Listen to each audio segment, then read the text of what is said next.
ያስደነገጠውና የመከላከያ ስርዓቶችን አቻዩ ያሰኘው የኢራኑ አዲስ የጦር መሳሪያ በሰዓት ከ18000 ኪሎ ሜትር በላይ የሚጓዝ እንደፈለገ አቅጣጫውን የሚቀያየርና ጠላትን ራዳር አይኑን እያየ የሚያልፍ የሰማይ ላይ ንጉስ ተብሎ የተነገረለት ፈታ-2 ይሄ ሚሳኤል ምንድነው? ለምንድነው እስራኤልና አሜሪካ ክፉኛ ያስጨነቃቸው? ዛሬ በዚህ ቪዲዮ የፈታ-2ን ሚስጥር በጦርነት ላይ ያለውን ጉልበትና ከሌሎቹ ሚሳኤሎች የሚለይበትን አስገራሚ ጥበብ በዝርዝር እንመለከታለን። እስከ መጨረሻው አብራችሁን ቆዩ። ታሪኩ የሚጀምረው እንደ አውሮፓውያን አቆጣጠር ኖቬምበር 2023 ዓ.ም ነው። ዓለም ገና በፈታ-1 መገረሟ ሳያበቃ የኢራን እስላማዊ አብዮታዊ ጠባቂ ጦር ሌላ ቦምብ የሚሆን ዜና ይዞ መጣ። እሱም ፈታ-2 ነው። ብዙውን ጊዜ አዳዲስ የጦር መሳሪያዎች ተሰርተው ለዓለም ይፋ ሲሆኑ ብዙ ዓመታት ይፈጃሉ። ፈታ-2 ግን የተለየ ነበረ። የመጀመሪያው ፈታ-1 በሰኔ ወር ይፋ በሆነ በጥቂት ወራት ውስጥ ነበር ይሄ ሁለተኛው ትውልድ ብቅ ያለው። ይሄ የሚያሳየው የኢራን መሐንዲሶች ሌት ተቀን በምን አይነት ፍጥነት እየሰሩ እንደሆነ ነው። ፈታ የሚለው ስም ዝም ብሎ የወጣ አይደለም። ትርጉሙ አሸናፊ ወይም መንገድ ከፋች ማለት ነው። ኢራን ይህንን ስም የመረጠችው ያለ ምክንያት እንዳይመስላችሁ። ፈታ-2 በጠላት መከላከያ ላይ ቀዳዳ በመፍጠር ሌሎች የሚሳኤል ኃይሎች መንገዳቸውን እንዲያገኙ ከፋች እንዲሆን ታስቦ የተሰራ ነው። አሁን ወደ ፈታ-2 ትልቅ ሚስጥር እንግባ። ይህ ሚሳኤል በወታደራዊ ሳይንስ ሃይፐርሶኒክ ላይንድ ቬሂክል ወይም በአጭሩ HGV ይባላል። ይህ ስም ለብዙዎቻችሁ ግራ ሊያጋባ ይችላል። ነገር ግን ነገሩ እንዲህ ነው። ተራ ባላስቲክ ሚሳኤሎች ልክ እንደተወረወረ ድንጋይ ናቸው። አንዳንዴ ከተተኮሱ በኋላ የሚሄዱበት መንገድ ቀጥተኛና ሁሉም ሊገምተው በሚችለው መንገድ ነው። ጠላት ሚሳኤሉ የት እንደሚወድቅ አስልቶ ለመጥለፍ ጊዜ አለው። ፈታ-2 ግን እንደ ድንጋይ አይወረወርም። እንደ ንስር ወፍ በከባቢ አየር ላይ እየተንሸራተተ አቅጣጫውን እየቀያየረ ይነጉዳል። ፍጥነቱን ስንመለከት ደግሞ ፈታ-2 በሰዓት ከ18000 ኪሎ ሜትር በላይ ይጓዛል። ይህ ማለት ከድምፅ ፍጥነት በ15 እጥፍ ይፈጥናል ማለት ነው። በሌላ አገላለጽ የጠላት መከላከያ ራዳሮች ነገር መጣ ብለው ሳይረዱ ፈታ-2 ኢላማው ላይ አርፎ ፍንዳታው ይሰማል። በዚህ ፍጥነት ምክንያት የሚፈጠረው ሙቀት ብረትን ሊያቀልጥ ቢችልም ኢራን ልዩ የሆነ ሴራሚክ ቴክኖሎጂ በመጠቀሟ ሚሳኤሉ ሳይቀልጥ መጓዝ እንዲችል አድርጓለች። ፈታ-2 እውነተኛው አስፈሪነት ግን ፍጥነት ብቻ አይደለም፣ የማይጨበጥ መሆኑ እንጂ። ይህ ሚሳኤል ወደ ኢላማው እየቀረበ ሲመጣ ልክ እንደ እባብ አቅጣጫውን ይለዋውጣል። የጠላት የራዳር ስሌቶችን በሙሉ ውድቅ ያደርጋቸዋል። መቃወሚያ ሚሳኤሎች ሊመቱት ሲመጡ እሱ ግን አቅጣጫውን ቀይሮ ሌላ ቦታ ይገኛል። ይህ ማለት ማንኛውም የአየር መከላከያ ስርዓቶች የአሜሪካው ፓትሪዮት ይሁን አይረን ዶም ፈታ-2ን ለመጥለፍ የማይቻል ያደርገዋል። ለዚህ ሁሉ ጉልበትና ቅልጥፍና ሚስጥሩ ደግሞ የሞተሩ አይነት ነው። ፈታ-2 የሚጠቀመው የተራቀቀ የፈሳሽ ነዳጅ ሮኬት ሞተር ነው። ይህ ነዳጅ ሚሳኤሉ በከባቢ አየር ውስጥ ረጅም ርቀት እንዲጓዝና ፈለገው ሰዓት ፍጥነቱ እንዲጨምርና እንዲቀንስ ይረዳዋል። ባጭሩ ፈታ-2 ፍጥነትን፣ ብልሃትና ኃይልን በአንድ ላይ አጣምሮ የያዘ የ21ኛው ክፍለ ዘመን አስፈሪ የጦር መሳሪያ ነው። በሚሳኤል ዓለም ውስጥ አንድ ትልቅ ሕግ አለ። መተኮስ ብቻ ሳይሆን መድረስም ግዴታ ነው። ፈታ-2 ከሌሎች ሚሳኤል አይነቶች የሚለየው ትልቁ ሚስጥር አለመያዙ ነው። ይህንን በደንብ ለመረዳት ዓለም እስካሁን የምትጠቀምባቸውን ባላስቲክ ሚሳኤሎች እና ፈታ-2 እናወዳደር። ተራ ባላስቲክ ሚሳኤሎች ልክ እንደ ቀስት ናቸው። አንዴ ከተተኮሱ በኋላ የሚሄዱበት አቅጣጫ ይታወቃል። ልክ እንደ ኳስ ተወርውረው ወደ ሰማይ ይወጣሉ። ከዛ በስበት ሕግ ተስበው ወደ መሬት ይወርዳሉ።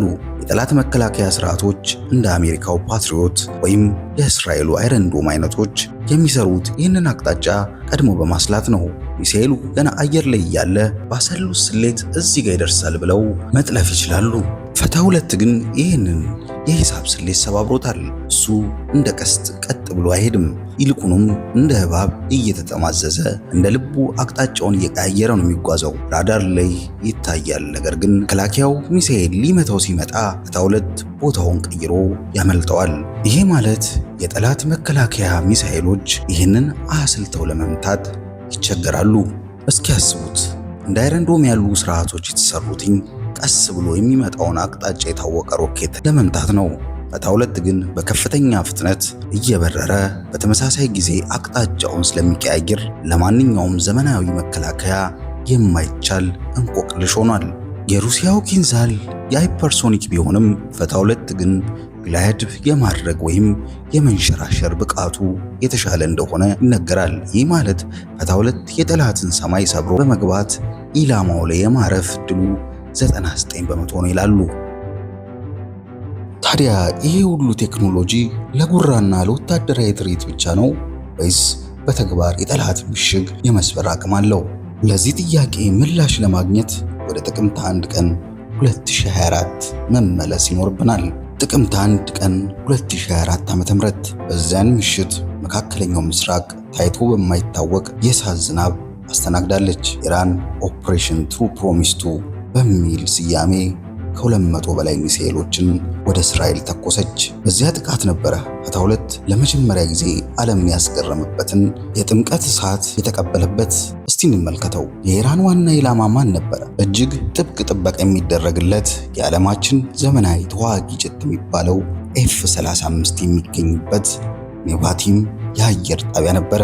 ይህ ጣቢያ በዓለማችን እጅግ ዘመናዊ በሚባል የሚሳኤል መከላከያ ስርዓቶች የታጠረ ነው። ነገር ግን ፈታ 2 መድረኩ ላይ ሲመጣ ሕጉ ተቀየረ። በኃይል ለማየት በሚከብድ ፍጥነት ሰማዩን እየቀደደ የመከላከያ ስርዓቶቹን አጃይብ እያሰኘ ወደ መሬት ተወረወረ። ታዲያ ከጥቃቱ በኋላ እስራኤል አብዛኞቹን ሚሳኤሎች መክተናል የሚል መግለጫ ብትሰጥም የሳተላይት ምስሎች ግን ሌላ ታሪክ ተናገሩ። ምስሎቹ በግልጽ እንደሚያሳዩት ፈታ 2 ኔቫቲም አየር ማለፊያ ጣቢያን አጥር ጥሶ በመግባት የጀት ማቆሚያዎቹን፣ የጥገና ክፍሎችና የአውሮፕላን ማረፊያ መንገዶቹን በከፍተኛ ኃይል አጋይቷል። ይሄ ጥቃት አንድን ትልቅ እውነት ለዓለም አበሰረ።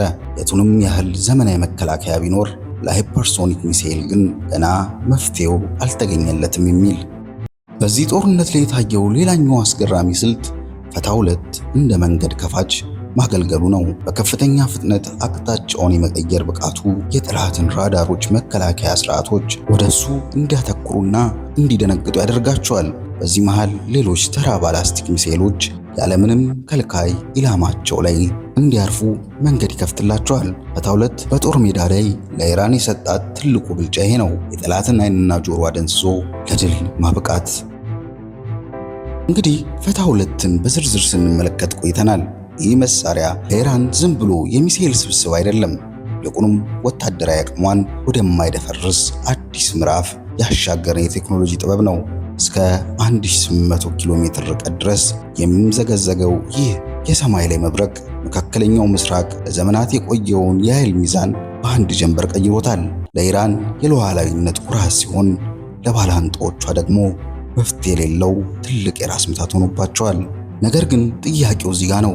እንዲህ ያለ እጅግ የረቀቁ የጦር መሳሪያዎች መመረት ለዓለም ሰላምን ያመጣል ወይስ የጦርነት ስጋቶችን ይጨምራል? የቴክኖሎጂ እድገት የሰው ልጅን ደህንነት ለማስጠበቅ ነው ወይስ ይበልጥ አጥፊ ለመሆን? ፈታ 2 በእውነት ዓለምን ሊለውጥ ይችላል ወይንስ አሜሪካና እስራኤል ማክሸፊያውን ያገኙለታል ብላችሁ ታስባላችሁ? ያላችሁን አስተያየት አሁኑኑ ኮሜንት መስጫው ላይ አስፍሩልን። ይህንን ቪዲዮ ከወደዳችሁት ላይክ ማድረጉን፣ እንዲህ ያሉ አስገራሚ ወታደራዊ የቴክኖሎጂ መረጃዎች እንዲደርሳችሁ ደግሞ ቻናላችንን ሰብስክራይብ በማድረግ ቤተሰብ ይሁኑ። ስለተከታተላችሁን ከልብ እናመሰግናለን። በቀጣይ እስከምንገናኝ ሰላም ቆዩን።